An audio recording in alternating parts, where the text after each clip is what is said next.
안녕하세요. 김대경 목사입니다. 오늘은 창세기 34장 1절에서 17절을 가지고 말씀을 전하고자 합니다. 자, 제가 여러 번 말씀드렸지만 저는 두 자녀가 있어요. 첫째는 9살이고 둘째는 20개월이 됐어요. 텀이 좀 크죠.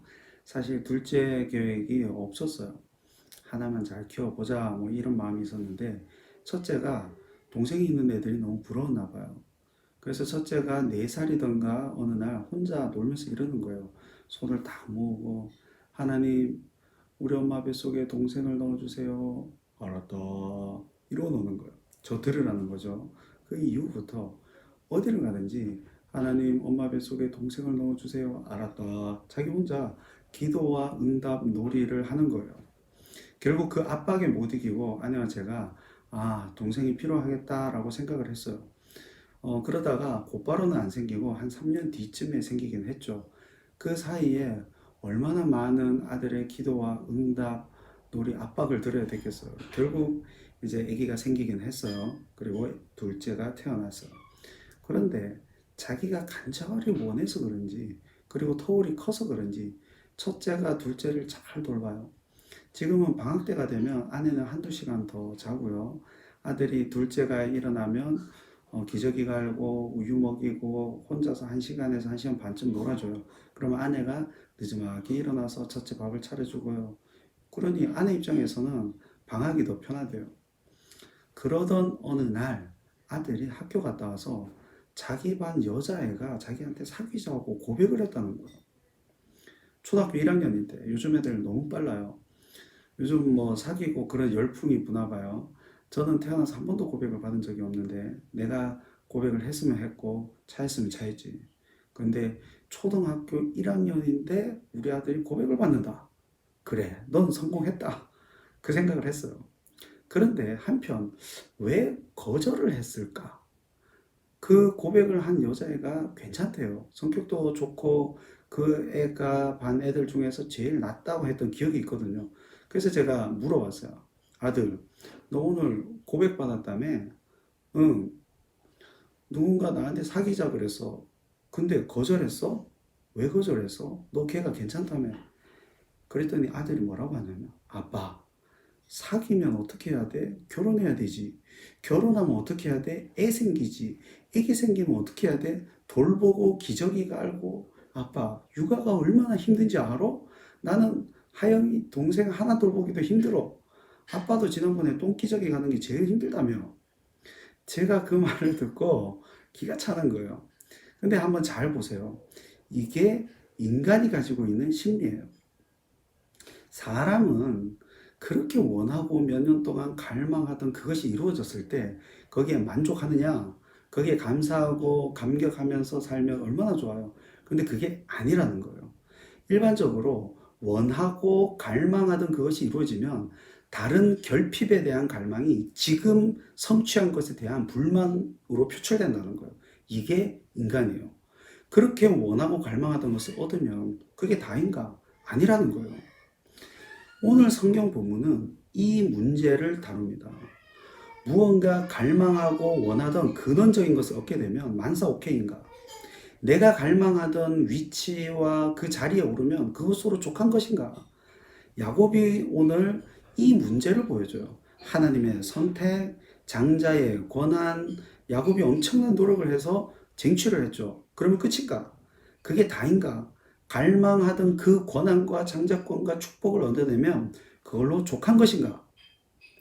사실 오늘 성경 본문은 강간 사건을 다뤄요. 야곱의 딸 디나가 강간을 당하죠. 사실 전체 야곱 스토리의 문맥에서 이게 필요가 없어요. 사실은 수치스러운 본문이죠. 야곱의 딸 디나가 그 땅의 딸들을 보러 갔다가 그 땅에 하몰의 아들 세겜한테 강간을 당해요. 그런데 세겜이 디나를 강간해놓고 사랑해버려요.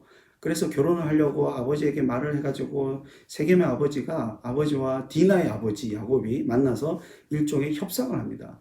세겜 족속과의 결혼을 통해서 통혼을 하고 민족적 결합을 이루자.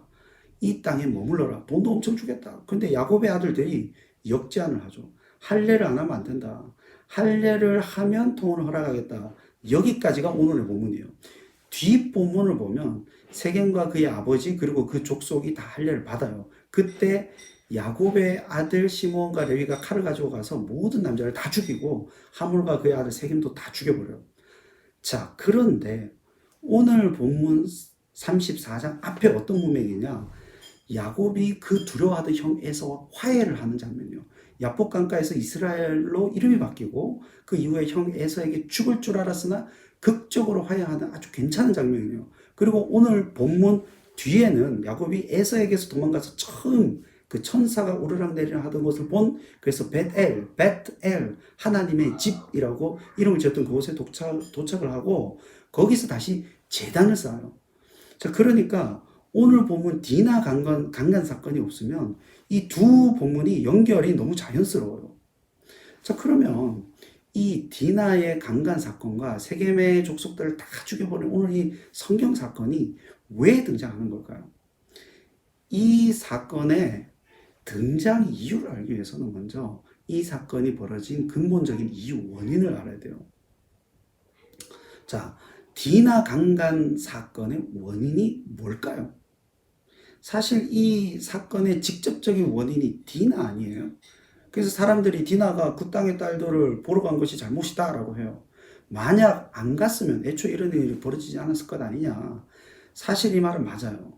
그 땅의 딸들을 보러 간 것은 디나의 잘못이긴 해요. 하지만 오늘 성경 본문은 그것에 초점을 맞추고 있지 않아요. 다른 면을 부각시키고자 하는 요소가 너무 많이 등장해요. 그러면 두 번째로 오빠들이 잘못한 것일까요? 지금 오빠들은 자기 동생이 강간을 당했기에 화가 났을 수 있습니다. 그런데 세겜 족속이 통혼을 제시했고 거기에 거짓말로 할례를 받아야 된다라고 했죠.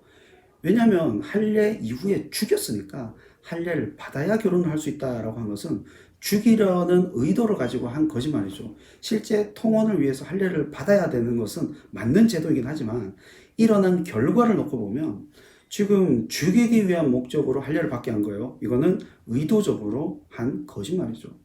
자, 그러면 오빠가 잘못한 걸까요?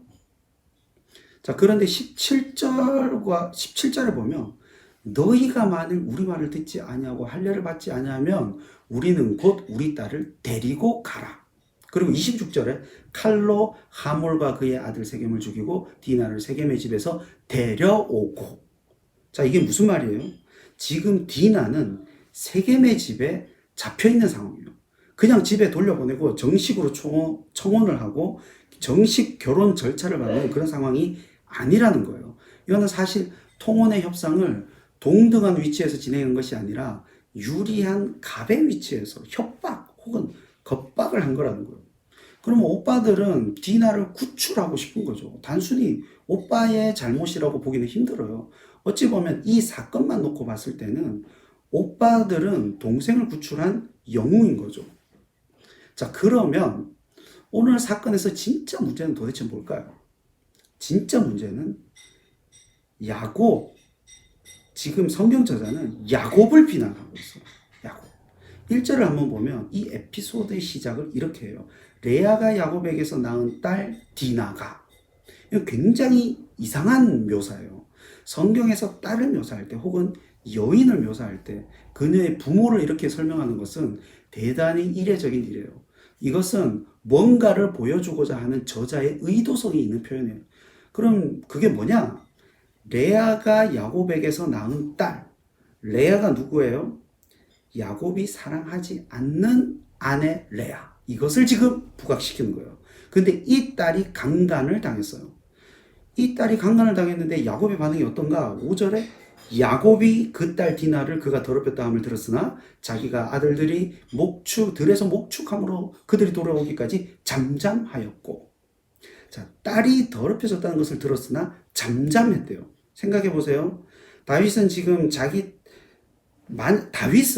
자기 딸 다말이 오라비에게 강간당했다는 소식을 들었을 때 어떻게 했어요? 사무엘하 13장 21절을 보면 심히 노했다라고 해요. 그럼 야곱의 첫 반응은 어때야 됩니까? 심히 경노해야 되는 거예요. 근데 너무 평온해요. 이 잠잠함은 오빠들의 반응과는 상극을 이뤄요. 7절에서 오빠는 듣고 돌아와서 그들 모두가 근심하고 심히 노하였으니 라고 해요. 심히 노했대요. 사실 히브리어로 쓰여진 성경을 보면 듣고 돌아와서가 아니라 듣자마자 근심하여요. 듣자마자 아짜브 했다인데 아짜브가 근심하다가 아니라 경노하다라는 거예요. 지금 야곱의 잠잠하였다와 아들들의 경노했다라는 것을 대비시키면서 성경 저자가 지금 야곱을 비난하는 겁니다. 결국 모든 문제의 출발이 뭐냐? 야곱의 무관심인 거예요. 이 야곱의 무관심 때문에 레아에서 태어난 디나의 친오빠들 시므온과 레위는 지금 경노하는 거예요. 이 하루 이틀 만의 문제일까요? 아니라는 거예요. 레아를 사랑하지 않는 그 마음, 거기에서 비롯된 강간에도 불구하고 보여주는 그 잠잠한 반응, 이로 인해서 일어난 재앙이라는 거예요. 이건 아무리 레아를 사랑하지 않는다고 하더라도 자기의 자녀가 강간을 당했을 때조차도 경노하는 그 정상적인 반응도 보이지 않는 야곱의 도덕 불감증을 지금 고발하는 겁니다. 자, 이게 야곱의 본성이라는 거예요. 장자권 얻으면 뭐합니까? 원하는 것을 그렇게 쟁취하면 뭐예요? 원래부터 속이는 자였고 그 거짓을 통해서 원하는 것을 이루어왔던 사람이에요. 원래부터 도덕 불감증이 있었던 사람이라는 거예요. 야곱은 막대한 희생을 치르기를 요구하는 상황에서 정의 편에 서기를 두려워하는 그런 사람이에요. 결국 이것이 자녀를 갈라버리고 반목하게 만들어버려요. 결국 이 스토리는 불필요한가? 아니에요. 이 스토리는 요셉 이야기에 이후에 나타날 요셉 이야기의 배경이라는 겁니다. 라헬의 자녀와 레아의 자녀의 구분이 여기서 제대로 드러나는 거예요. 형제들과 요셉을 갈라놓는 상황, 요셉을 편애해서 요셉이 결국 야곱 입장에서는 죽임을 당하는 그 사건이 벌어지는 상황의 발단을 제공하는 배경이라는 거예요. 결국 야곱 입장에서 어떻게 되는지 아세요? 이 스토리의 영웅 시므온과 레위가 요셉 스토리에서 악인이 돼서 요셉을 팔고 죽었다라고 거짓말하는 거예요. 이거는 야곱이 스스로 자청한 거라는 겁니다. 자, 결국 야곱은 그 원하는 것을 다 얻었지만 원래 가지고 있었던 성향과 성품이 그를 결국에 올가매어 비참한 결과로 이어지는 거예요. 속이던 자로서 무관심하고 잠잠한 자로서 정의 편에서 항상 도망가고 결국에 자기가 사랑하던 것에는 편애를 하고 이런 모든 행위에 대한 책임을 누가 진다는 거예요? 야곱 자신이 진다는 겁니다. 아무리 장자권을 취하면 뭐합니까? 축복을 독점하면 뭐합니까? 야복강가에서 이스라엘로 이름이 바뀌면 뭐합니까? 결국 야곱의 그 실패 지점이 어디 있느냐? 원하는 것을 얻는 것에만 초점이 맞춰진 삶, 여기 있는 거예요. 목적을 위해서라면 어떤 수단도 다 사용해버리는 겁니다. 목적 지향적이고 원하는 것을 쟁취하기 위해 투쟁을 일삼는 사람의 말로는 본인이 생성한 결과값을 그대로 본인이 감당해야 된다라는 겁니다. 그러면 사실 야곱이 장자의 권한을 얻게 되었을 때, 축복을 독점하게 되었을 때, 이스라엘이라는 이름을 얻게 되었을 때 야곱이 해야 했던 일들은 뭐였을까요? 바로 관계 재설정이에요. 그리고 그에 따른 다른 삶의 양태예요. 야곱은 지금 원하는 것은 다 얻었지만 그 재설정된 관계에서 비롯된 새로운 삶의 양태로 한 걸음도 나가지 못했어요. 그러면 그 결과와 책임은 다 고스란히 야곱에게 또는 우리에게 돌아온다는 겁니다. 야곱이 선택받은 거 맞죠? 축복받은 것도 맞아요. 그러면 새로운 관계로 새로운 삶으로 나가야 돼요.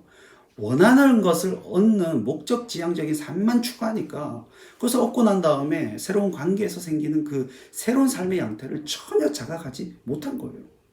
우리도 똑같아요. 만약에 하나님의 백성, 그리스도인이라는 새로운 정체성이 우리가 부여됐다면 새로운 삶으로 나가야 되는 거예요. 거기서 머무는 순간 옛 삶의 방식이 나를 얽어매고 그 결과를 고스란히 내가 감당해야 된다니까요. 그게 타락으로부터 이어진 왜곡된 삶의 방식이거든요. 재설정된 관계에서는 재설정된 관계에 합당한 새로운 삶의 양태로 나가야 되는 거예요. 연애를 시작하면 나만 생각할 수 있어요? 새로운 삶의 양태가 필요해요. 결혼을 하면 옛 생활 패턴 그대로 살면 필망합니다. 서로 의논하고 이야기하고 같이 가야 하는 것처럼 관계가 재설정이 되어서 새로운 삶의 양태가 필요한 거예요. 그러면 이게 쉬운가? 아니죠. 그래서 오늘 제가 세 가지를 제시할 거예요. 첫 번째가 분석이에요. 내 삶 중에 관계 재설정에 따른 어떤 새로운 삶의 양태가 필요한가를 분석해야 돼요. 자, 이 말은 내가 그리스도인으로 어떻게 살아야 하는 것이 이상적이지? 그 이상과 현실의 나 사이에 어떤 간극이 있지? 그러면 나에게 취약한 부분은 뭐지? 이렇게 분석을 할 줄 알아야 돼요. 내 삶 중에 변화되기를 원하고 갈망하는 부분은 뭔가? 이 첫 번째 분석이 없으면 안 되는 거예요. 그리고 또한 두 번째, 으스러지는 몸부림. 이게 필요해요. 변화를 위한 시도는 사실 뼈를 깎는 노력이 필요합니다. 사람 잘 바뀌지 않아요. 내가 안 바뀌면 나는 그 악한 결과를 내가 다 감당해야 한다는 그 생각을 가지고 으스러지는 시도를 해야 돼요. 그래서 교육과 훈련도 왜 받아야 하는가? 내가 안 하던 것을 제도 속에 나를 집어 넣어서 하지 않으면 안 되는 새로운 나 자신을 만들어내는 과정이에요. 이 뼈아픈 시도를 지속적으로 해야 돼요. 안 그러면 나는 그 부정적인 결과를 다 내가 떠안아야 한다는 그 위기의식을 가지고 시도해야 돼요.